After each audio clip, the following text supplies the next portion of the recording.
Жалпы енді менің бұл қолөнерге келуіме менің әкем Дәркембай Шоқпарұлы белгілі, осы Қазақстанға белгілі, жалпы әлемге белгілі қолөнер шебері, ұста, зергер деп айтсақ болады.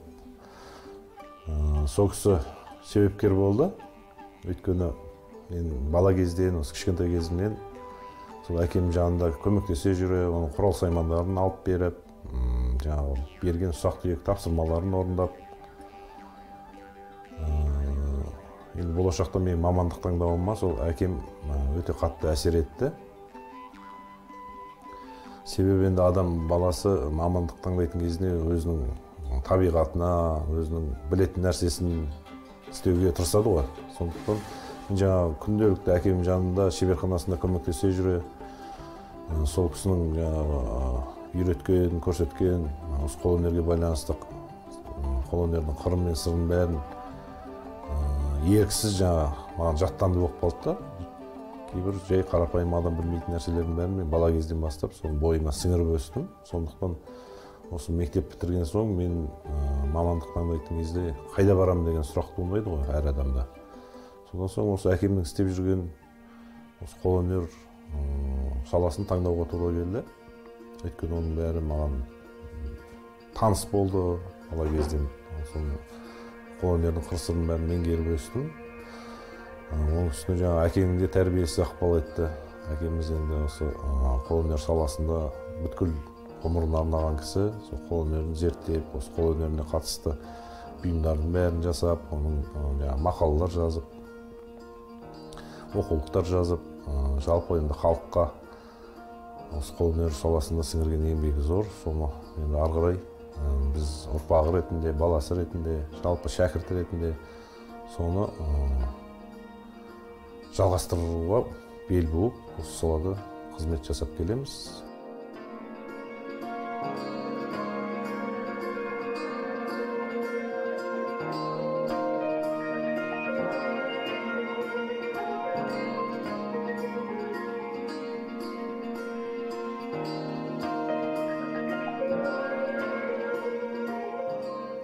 Енді бүгінгі хабарымызда мынау ер тоқым жасау үшін, ердің сүйегін, қаңқасын әзірлеу үшін қажет құрал саймандармен таныстырып өтейін сіздерді. Алдымен жаңағы ағашты құлатып, жығып алған соң, мынандай балтаның түрлері болады. Мынау жаңағы қуыс құлақ балта дейді. Бұнымен жаңағы ағаштың қабығын аршу үшін пайдаланады. Осындай балтаны біз өзіміздің шеберханамызда өзіміз әзірлеп алғанбыз. Бұндай балта әрине сатылмайды. Сатылымда жоқ. Бұны жаңағы отқа қыздырып, өзіміздің ұстаханада өстіп жұмысқа ыңғайлы болу үшін өзіміз жасап алғанбыз. Бұл жаңағы қуыс құлақ балта дейді. Содан соң мынау ақ балта дейді. Бұл жаңағы кейбір ағаштың ірі бөлшектерін жаңағы шауып алып тастау үшін пайдаланады. Ақ балтамыз. Содан соң мынау ағашты жеңілдетіп шабу үшін жаңағы ердің қаңқасын жапқан кезде өте ыңғайлы аспаптың бір түрі. Бұл ерте кезден жаңағы біздің музейде сақтаулы құрал саймандардың бір түрі. Шот дейді бұны. Шоттың да түрлері болады. Жаңағы қуыс құлағы болады, тік шот болады. Осындай шоттың 3 түрін пайдаланамыз жұмыс барысында. Содан соң мынау аталғы деген аспап. Бұнымен жаңағы ердің басын жоңған кезде осыны пайдаланып, жаңағы аталғы деген құралдың бір түрі. Содан соң мынау сүргі, сүргінің қол сүргі дейді, орташа түрі, мынау кішкентай түрі. Содан соң бәріне белгілі ара. Және де мынандай қашаудың түрлері. Бұл қашаумен жаңағы ердің ұсақ-түйек балта кіремайтын, шот кіремайтын жерлерін мынандай балғамен ұру арқылы жонамыз. Қашаудың жалпақ түрі, содан соң бірте-бірте жіңішке беретін осындай қашаудың 5-6 түрі. Содан соң әр шебердің өзінің шеберлігіне байланысты жаңағы құпиясы болады әр шебердің. Енді мен мысалы ер шапқан кезде мынандай үлгілер дайындап аламын. Мысалы мынау ердің алдыңғы қасын шығарған кезде осы үлгіні сызып аламын да, осы арқылы жаңағы ердің алдыңғы қасын шығарамыз. жаңағы үй өнерге байланысты үлгі. Ал енді мынау жаңағы қыздардың ерін дайындаған кезде, мынау сол қыздардың ерінің алдыңғы қасының жаңағы үлгісі, мынау артқы қасының үлгісі. Осыны жаңағы жұмыс барысында қайта-қайта өлшеп көру арқылы осындай үлгілер дайындап аламыз енді. Әр шебер әрқалай әр қандай үлгі пайдаланады. Менің пайдаланатын үлгім осы, әкемнен үйренген үлгілерім осындай болады. Жалпы енді қысқаша бұл жерде бізде құрал саймандар біраз болып тұр. Бұл тек қана ердің сүйегін дайындау үшін пайдаланатын аспаптың түрлері. Ал енді ердің сүйегі дайын болғаннан кейін оны қаптауға, әрлеуге байланысты басқа да құрал саймандар пайдаланады.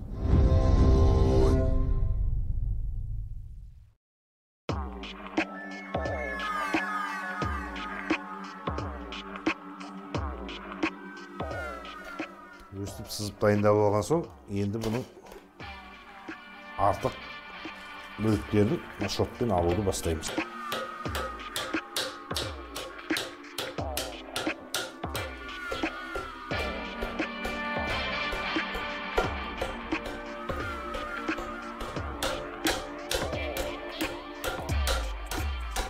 Ерді жасауға қазақ ұсталары, шеберлері тал, терек сияқты ағаштарды пайдаланатын болған. Себебі бұл ағаштар біріншіден кепкен кезде өте жеңіл болады. Екіншіден бұлар кебу барысында онша қатты бұралмайды. Басқа ағаштар, қарағаш, қайың сияқты ағаштар кебу процесінде бұлар бұралып кетеді. Одан соң кепкеннен кейін де бұлар өте салмақты, ауыр болады. Сондықтан қазақ шеберлері тал, терек, көк терек дейді, ақ терек дейді. Теректің кез келген жаңағы ағашынан осындай ерлері де сүйегін шабатын болған.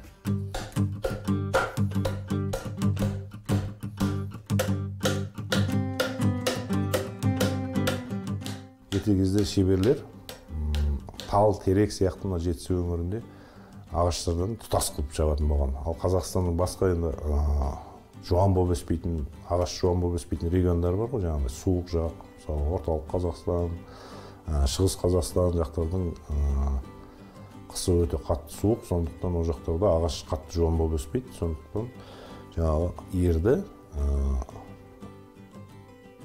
құрап жасайтын болған. Оны құранды ер деп қояды. Мынау сияқты мысалы ағашты жаңағы бірнеше 4 бөліктен, 5 бөліктен, 7 бөліктен жаңағы құрап жасайтын болған. Ол жақтарда себебі ағаш жуан болып өспейді. А бізде мынау Алматы облысында, осы жетісу өңірінде ағаштар терек, жуан теректер көп болғандықтан оны құрап не қылады? Құрап жасау деген өте ол бір шеберлік талап ететіне тұтастай шауып жасап шығаратын болған шеберлер.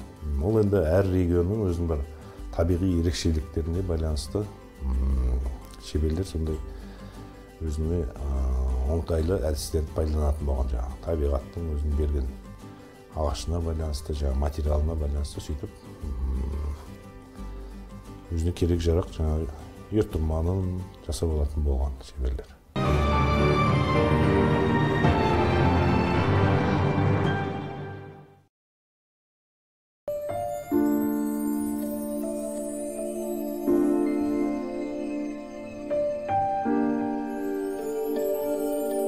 Кісіге біліміне қарай болыстық қыл. Татымсызға қылған болыстық өзі адамды бұзады.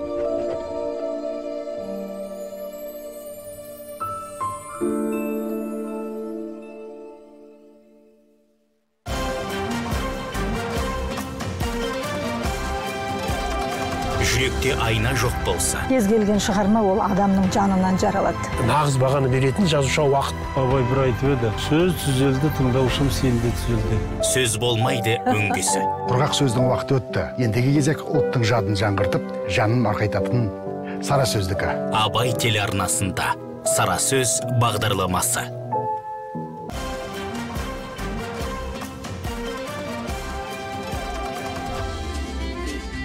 Әннің де естісі бар, есері бар.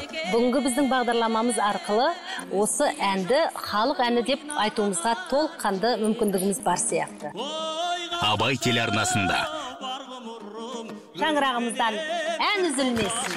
Күміс көмей бағдарламасы.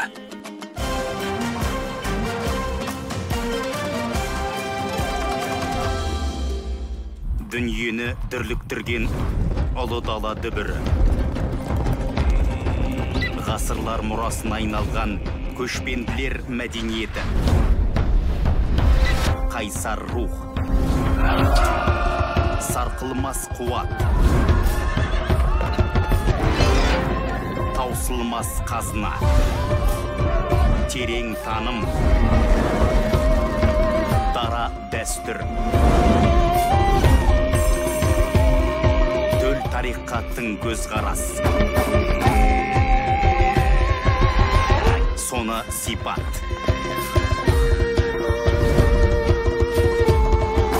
Дала өркениеті деректі фильмдер топтамасында. Жуырда.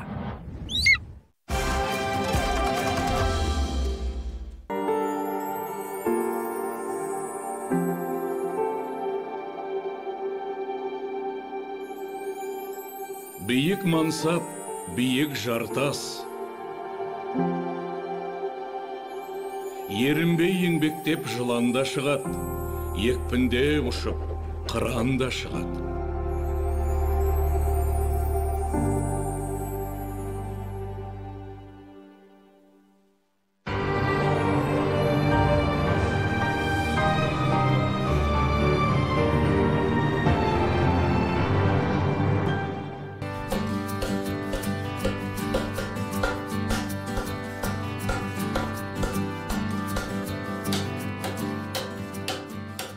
Ал енді жаңағы шабылған еріміз біраз уақыт кепті. Оны жаңағы өз бабында кебу үшін ерте кезде қазақ шеберлері кәдімгі сиырдың жапасын осымен жаңағы шауып болғаннан кейін сылап, сиырдың жапасымен әдемілеп сылап, содан соң қораның көлеңкесіне, сондай көлеңке жерде жел тимейтін жерге кептіретін болған. Сөйтіп біз кептірдік, жаңағы сиырдың жапасы шағылып, әбден кеуіп, саңғырлап кепті. Жеп-жеңіл бір қолмен көтеруге болады. Ал су кезінде бұны бір қолмен көтере алмайсыз, ауыр болады.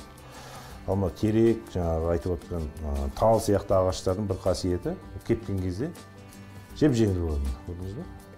Ердің қаңқасын, сүйегін жаңағы қазіргі заманғы техниканы пайдалана отырып тазалауын көрсетіп берейін.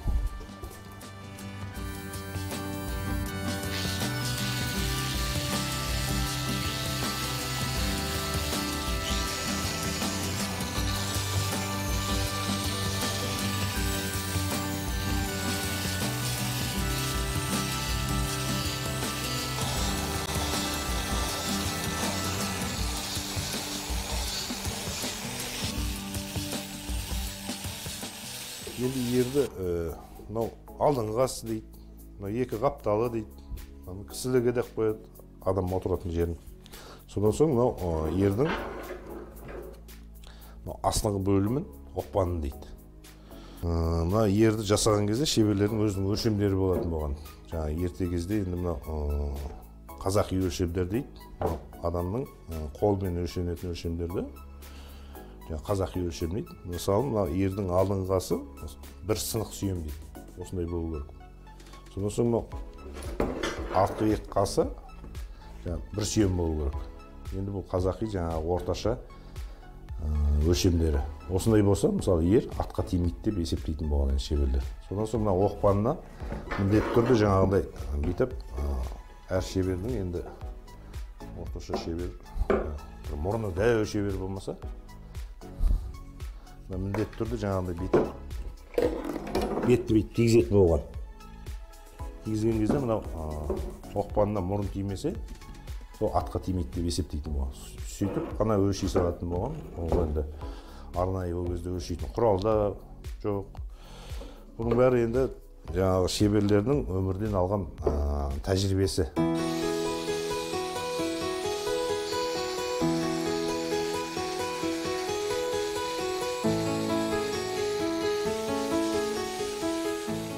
Ал енді мынау ерді қаптау үшін байырғы қазақ шеберлері ерте кезде жаңағы соғымға сойылған малдың терісін жаңағы бір қораға ма, жаңағы бір бөлмеге жайып қояды да, дегдетіп, тұз оған кәдімгідей 1 килограммдай тұз сеуіп, тұзын сіңіріп, кептіреді.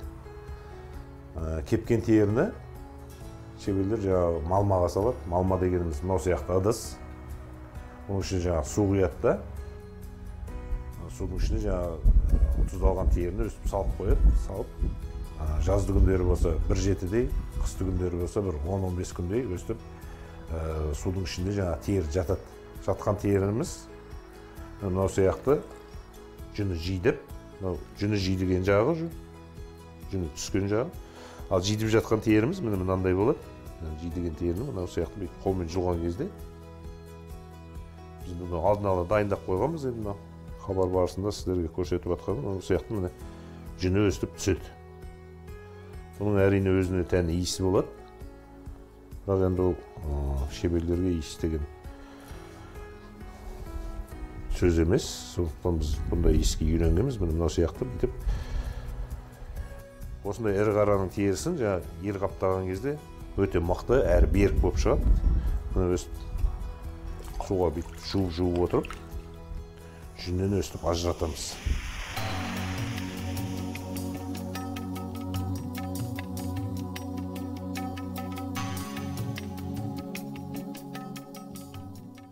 Ал енді міне жүні тазарып, әбден мынау дегдеген теріні сәл дымқылдау, ер қаптау үшін өте дұрыс дайындалған теріміз осындай болады. Ерді қаптаған кезде бірінші астыңғы жағы оқпанынан бастап қапталады. Пішіліп дайындалған терімізді салып, тексеріп аламыз. Міне оқпанына жөндеп аламыз да, міне майда шегемен қаптауды бастаймыз. Қаптаған кезде ерді көз мөлшерімен орта тұсынан аламыз да, міне оқпанына шеге қағамыз.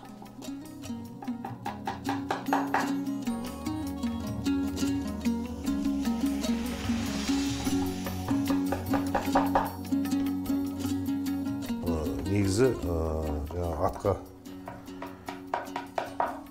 жататын жағы осы жақ қой. Осы жағы өте мықты болу керек. Суға тиген, қарның астында қалып қалған ердің жайылып кету себебі осы жағы дұрыс қапталмағандықтан бұл жерге жаңағы малдың, ірі қара малдың ең қалың мойын тұсының сондай жерлерінің терісін жібереді. Қалың терілерді осы ердің оқпанына. Себебі ердің ең мықты болатын жері осы жер болу керек.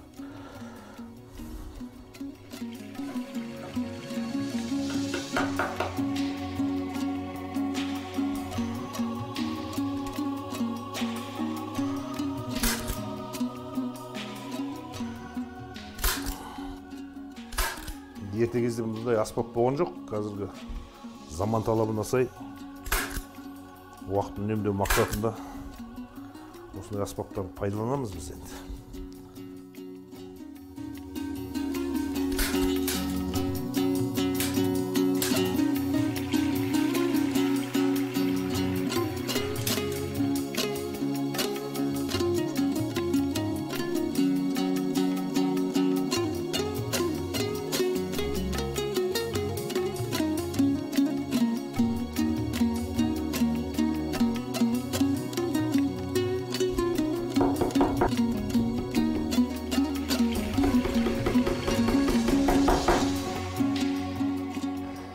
Қазақстанның өзі аумағы, жер аумағы өте кең ғой. Ол аумағы өзі жаңағы шығыс, батыс, солтүстік деп бөлінеді. Қазақтардың өзі жаңағы Қазақстан жерінде тұрған. Сол Қазақстанның әр регионында ер-тұрманның әр түрі болған. Мысалы, енді осы біздің Жетісу өңірінде ер-тұрманның мынау сияқты пішінін жаңағы жасайтын болған. Бұны қазір Жетісу ер дейді, сосын жаңағы рулық, аталық байланысты жаңағы үйсінме ерді ақ қояды. Мысалы осы біздің Алматы облысы, Талдықорған өңірінде ерлердің жаңағы пішінін осындай етіп жасайтын болған. Ал енді мынау Қазақстанның шығыс өңірінде, Семей, Өскемен сияқты, мысалы шығыс Қазақстан жақтарда ердің жаңағы пішіні осындай болып келген. Бұл жаңағы енді жаңағы рулық нышанына байланысты найман ерді ақ қоятын болған. Содан соң қыза ер деп те атайды. Енді әр жерде өзінің бір жеріне, жер су атауларына байланысты жаңағы рулық белгілеріне байланысты әртүрлі жасайтын болған. Енді бұл жерде бізде жоқ, орталық Қазақстан, батыс Қазақстан жақта, бұл жақта жаңағы үйрек басы ер, қозы құйрық ер деп атайды. Енді ондай ерді біз көп жасамаймыз, себебі енді біздің тұрған жеріміз осы Алматы облысы, жаңағы Жетісу өңірі болғандықтан біз көбінесе осындай етіп жасаймыз ерлерді.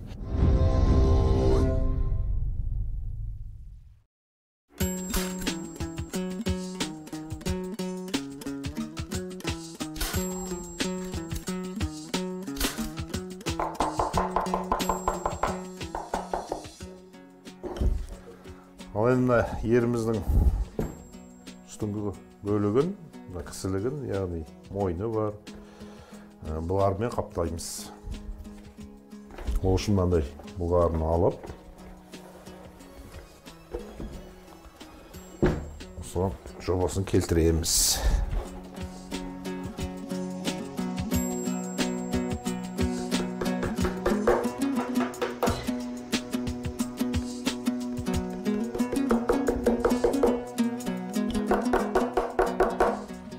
Міне, бұлғармен қапталған еріміз осындай болады.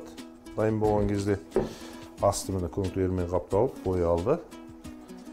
Ал енді бұның алдыңғы қастары, ондай жиектері, басы, бәрі металмен негізі көмкеріледі. Дайын болған кезде еріміз міне мынау сияқты болып шығады ғой. Содан соң оюдың енді түрлері ол әр жақта әр қалай болып келеді. Жалпы енді өсімдік тестес, қошқар мүйіз, ерте кезде бұның бәрі мән мағынасы болған ғой. Соның қазіргі заманда оның бәрі мағынасын жоғалтқан.